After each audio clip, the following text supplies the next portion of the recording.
मैं आपको बताऊंगा कि कैसे हमें रोगों से लड़ना है। पानी का विशेष ध्यान देना पड़ेगा।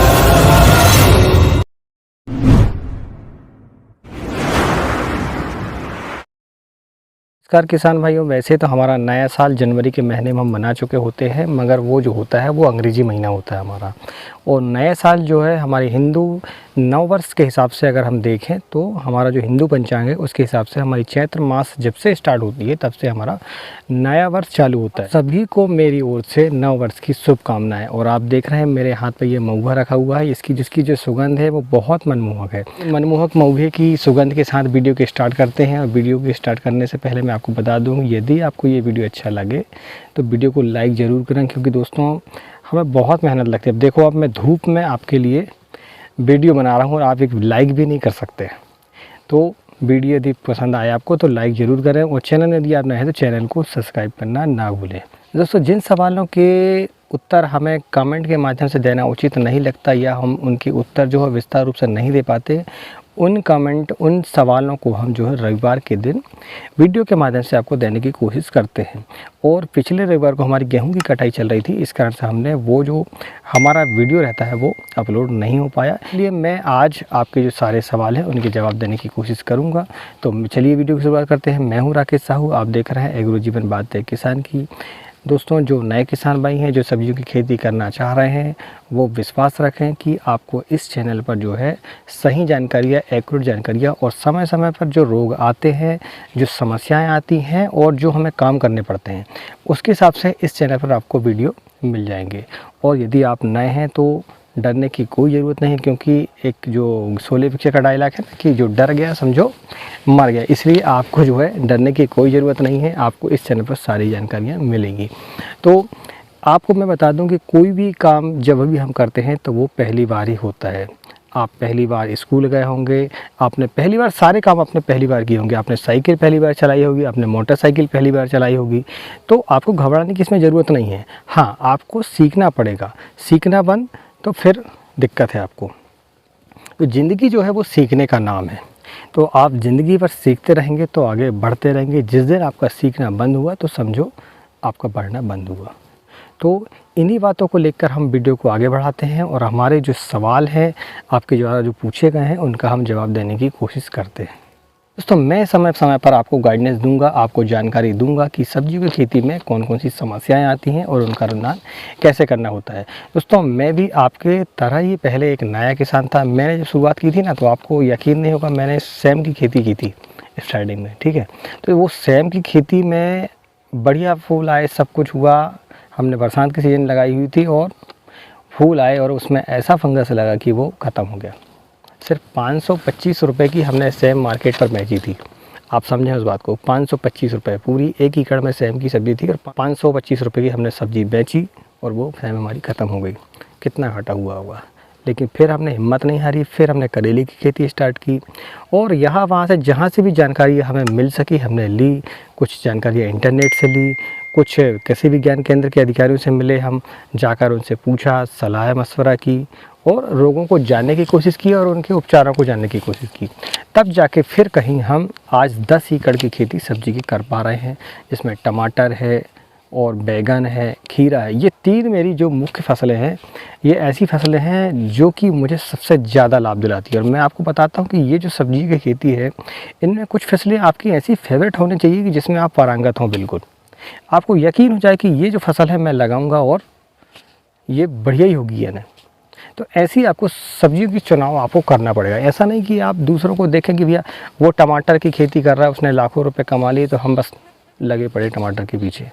ऐसा आपको बिल्कुल नहीं करना है। सबसे पहले आप अपने आप को एक किसी भी फसल, जो भी फसल आपको लेना चाह रहे हैं, जो भी आपको पसंद हो, तो आप उसको देखें आपके मार्केट पर क्या डिमांड है उसकी और उपज क्या हो रही है आपके एरिया में, उसके हिसाब से आप खेती करें। आपके एरिया पर कौन सी सब्ज़ी सूटेबल हो रही है ये भी आपको देखना पड़ेगा। सारी सब्जियां सारे एरिया पर सूटेबल नहीं हो पाती, इसलिए आपको ये भी देखना पड़ेगा कि आपकी जो ज़मीन है वो किस फसल को सूटेबल है, ठीक है। ज़मीनें होती हैं दोस्तों, उसमें कुछ विशेष रोग आते हैं। जैसे लाल मिट्टी में अगर देखते हैं आप तो उसमें नीमेटोड की जो बीमारी वो सबसे ज़्यादा आती है। तो उसमें अगर बैगन लेंगे आप, टमाटर लेंगे तो थोड़ी दिक्कत आती है उसमें। तो आप इसको बात को समझ लें। आप काली मिट्टी है आपकी, मान लो चिकचिकी मिट्टी है आपकी, चिपकने वाली मिट्टी है, तो आप अगर आलू की खेती करने को जाएंगे, प्याज की खेती करने को जाएंगे तो होगी तो, मगर थोड़ी समस्या आ जाएगी उसमें। तो आप इस बात का विशेष ध्यान रख। चलिए हम पहला सवाल लेते हैं हमारा। ये लिखते हैं यशपाल कुशवाहा जी, ये लिखते हैं सर सिंजेंटा 6242 6 मार्च को लगाए हैं, फूल आ रहे हैं, फल सेट करने के लिए क्या करें? तो फूल यदि आप कर रहे हैं तो फल सेट करना है आपको, तो सबसे पहली बात ये है कि आपको प्रालोफिक्स का इस्तेमाल उसमें करना पड़ेगा। दूसरा ये कि कैल्शियम बोरान का स्प्रे करें उसमें, और ड्रिंचिंग माध्यम से भी कैल्शियम और बोरान उसमें दें, तो आप देखेंगे कि आपकी जो फ्लावर है वो सेट हो जाएंगी। इसमें कोई बड़ी समस्या नहीं है। और वैसे भी 6 मार्च का आपका पौधा है तो पौधा छोटा है आपका, अभी आपको थोड़ा सब्र करने की ज़रूरत है उसमें, ठीक है। तो दूसरा सवाल है हमारा रोहित वर्मा जी का। ये लिखते हैं भैया जी, क्या हम अपने हाइब्रिड खीरा के फल को पकाकर और उसका बीज हम अगले साल रख दें और उसका प्रोडक्शन कैसा मिल पाएगा अगले साल? ठीक है, तो उनका कहना है कि हाइब्रिड जो सीड होते हैं हमारे, जैसे खीरा है या दूसरे अन्य भी, तो उनको हम पका लें और रख लें और फिर इसके बाद फिर अगले साल उसी का उपयोग करें। तो दोस्तों ये हाइब्रिड सीडों में ऐसा नहीं होता। आप इस बात को समझ लें कि हाइब्रिड सीड की खेती अगर कर रहे हैं आप, सब्जी के बीज का चुनाव आप हाइब्रिड कर रहे हैं, तो उनको आप एक ही साल इस्तेमाल कर सकते हैं। हाँ, यदि आपको ऐसा करना है कि आपको एक ही सीड को बार बार यदि रीयूज़ करना है, तो उसके लिए आप फिर आपको देसी जो बीज होते हैं हमारे पुराने, आप देखते हैं कि आपके पुराने बीज आपके गाँव देहातों में मिल जाते हैं, तो उनका इस्तेमाल आप करते हैं, तो उनको फिर आप कर सकते हैं, कोई दिक्कत नहीं है। लेकिन कंपनियां ऐसा सीड ही बनाती हैं कि आप उसको दोबारा इस्तेमाल ना करें, और करें भी तो आपको प्रोडक्शन ना मिले। ये बात आप समझ लें, ठीक है। चलिए अगला सवाल लेते हैं। ये लिखते हैं राम गोपाल खरजी, हमारा तीसरा सवाल ये, साहू जी आपने अच्छी जानकारी दी, गर्मी के टमाटर में फल का साइज बढ़ाने के लिए कारगर उपाय बताएं। तो जानकारी हमने दी और आपको अच्छी लगी, इसलिए आपको धन्यवाद। तो चलिए मैं आपको बताऊं कि गर्मियों के सीज़न में हो चाहे कोई भी सीज़न हो, तो आपको यदि फलों का साइज़ इंक्रीज करना है तो उसके लिए जो है आप पोटास की मात्रा और फास्फोरस की मात्रा अपने पौधों पर इंक्लूड करें, ठीक है। आप उसको डिप्स के माध्यम से भी दे सकते हैं और स्प्रे के माध्यम से भी दे सकते हैं। तो स्प्रे के माध्यम से यदि लेते हैं आप, तो आप 5234 के स्प्रे लेना है, उसकी जो मात्रा रहेगी 500 ग्राम पर एकड़ के हिसाब से आप स्प्रे की मात्रा ले लें उसमें।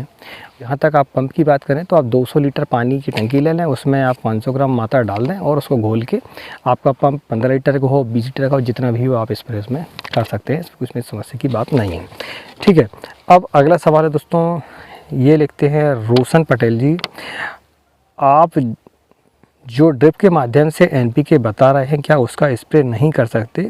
कितनी मात्रा 15 लीटर स्प्रे पर देनी होगी? ये हमारा खाद का शेड्यूल हमने टमाटर का जो डाला था उसके वीडियो के कमेंट में ये सवाल हमारा आया था। तो दोस्तों हम जो भी वाटर सोल्यूबल खाद हैं उनको हम स्प्रे के माध्यम से दे सकते हैं, कुछ हैं जिनको हम नहीं दे पाते, लेकिन जो NPK हैं जैसे 1919 है हमारा, 5234 है, 1261 है, 13045 है, इनको स्प्रे के माध्यम से दे सकते हैं।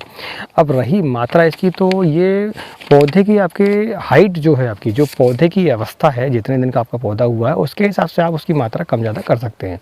तो जो कम से कम मात्रा उसकी वो 2 ग्राम पर लीटर के हिसाब से आप ले सकते हैं, यानी कि 15 लीटर का पंप है तो आप 30 ग्राम मात्रा उसमें दे सकते हैं छोटे पौधे पर। अब पौधा बड़ा हो जाता है तो आप उसकी मात्रा बढ़ा भी सकते हैं, आप 3 ग्राम 4 ग्राम भी कर सकते हैं, यानी 1 kg तक लास्ट उसका 1 एकड़ में आप स्प्रे कर सकते हैं, इसमें कोई दिक्कत नहीं है। हाँ, 0050 को आपको थोड़ा सा कम मात्रा में देनी पड़ेगी, यदि सिर्फ 0050, क्योंकि उसमें जो है सल्फेट फार्म होता है, इसलिए थोड़ा सा आपको उसमें जो है थोड़ी सी आपको सावधानी बरतनी पड़ेगी। लेकिन पौधों की अवस्था को ध्यान जरूर रखें, और 3 ग्राम पर लीटर के हिसाब से डालेंगे तो कोई इसमें दिक्कत नहीं है, आप एक बार की जगह में 2 बार डालें, ज़्यादा मात्रा ना दें, ठीक है। अगला सवाल है हमारा राजपुरा बुरहान जी का, ये लिखते हैं सर ये वीडियो बहुत पसंद आया, मैंने 32 लोगों को शेयर भी किया। ये हुई ना बात।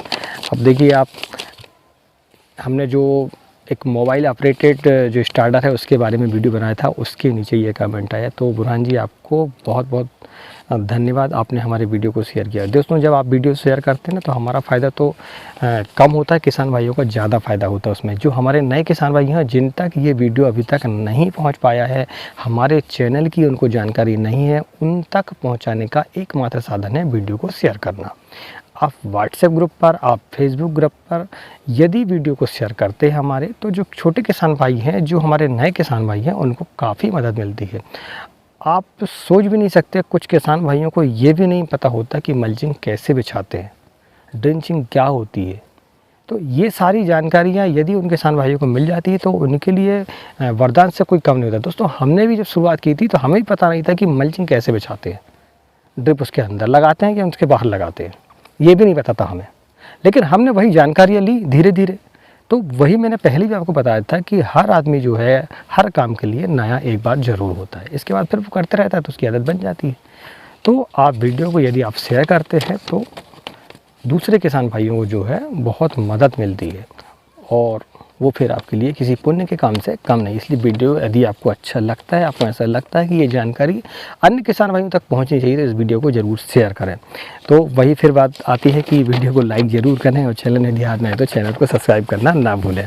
ठीक है, अब हम आगे बढ़ते हैं। आगे हमारा जो सवाल है वो है वैभव गुलबे जी का। ये लिखते हैं, सर हमारे टमाटर को 2 महीना हो गया है फिर भी डंपिंग आप आ रहा। तो दोस्तों डंपिंग आप वैसे तो मुझे नहीं लगता कि 2 माह के बाद आनी चाहिए।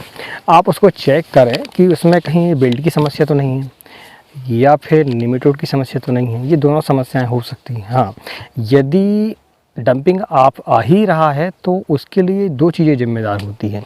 एक तो फंगस जिम्मेदार तो होता ही होता है, मगर उसके लिए जो विशेष जो जिम्मेदार होता है वो होता है आपकी सिंचाई की व्यवस्था कैसी है। ठीक है, तो आपको सिंचाई करनी है, ऐसी करनी है कि आप उसमें थोड़ी सी बतर भी दें। यानी जैसे आज आपने पानी दे दी तो आप 3 घंटे पानी दे दिया आपने ड्रिप में, ठीक है, आप फिर कल पानी ना दें उसमें, परसों पानी दे दें उसमें, तो कल का दिन क्या होगा, उसमें थोड़ी सी बतर आ जाएगी, उसमें शुष्कपन आ जाएगा जड़ों के किनारे, तनों के किनारे, तो उसमें जो फंगस हैं वो नहीं बन पाते। और यदि आप डेली पानी देते हैं उसमें गीला ही हमेशा रहता है तो फिर आपको डंपिंग आपकी समस्या आती है। अच्छा, वहीं फिर आप यदि देखते हैं कि उसको उखाड़ के देखें, आपकी जो जड़ है उनको उखाड़ के देखें थोड़ा सा, कहीं उसमें निमेटोड तो नहीं है, बेल्ट तो नहीं है। यदि निमेटोड होता है तो आपको वॉल्यूम प्राइम का इस्तेमाल करना पड़ेगा, वॉल्यूम फ्लेक्सी का इस्तेमाल करना पड़ेगा। वहीं यदि बेल्ट होता है तो वॉल्यूम प्राइम और साथ में आपको कार्बोडाइजिम वाविस्टेन के नाम से जो आता है उसका इस्तेमाल 1 kg करते हैं आप पर एकड़ के हिसाब से, तो ये समस्याएं आपकी दूर हो सकती हैं। तो आप उसको सबसे पहले तो चेक करें। तो दोस्तों ये आपके द्वारा जो सवाल पूछे गए थे उनके हमने जवाब देने की कोशिश की, और यदि आपका कोई सवाल हो तो कमेंट ज़रूर करें। आपके अपने चैनल के हिसाब से आप कमेंट करें और यकीन मानिए मैं आपको जवाब ज़रूर दूंगा। वैसे तो जो किसान भाई इस चैनल पर पुराने हैं वो जानते हैं कि वो जब भी कोई सवाल पूछते हैं तो मैं उसका उत्तर तुरंत ही 1 घंटे के अंदर उनको दे देता हूं। तो यदि आप इस चैनल पर नए हैं, वीडियो में आप देखते हैं कि आपको कोई सवाल लगता है आपके पौधे के हिसाब से, आपकी फसल के हिसाब से, आपको जो भी समस्या है तो आप प्लीज़ कमेंट ज़रूर करें। चलिए दोस्तों, वीडियो को यहीं विराम देते हैं और यही शुभकामना के साथ कि आपका जो नव वर्ष है वो बहुत मंगलमय होगा। आप आराम से अपनी खेती बाड़ी कर पाएंगे और उससे लाभ भी कमा पाएंगे, जीवन यापन कर पाएंगे। इसी आशा के साथ मिलते हैं अगले वीडियो में। तब तक नमस्कार, जय हिंद, जय किसान, जय जवान।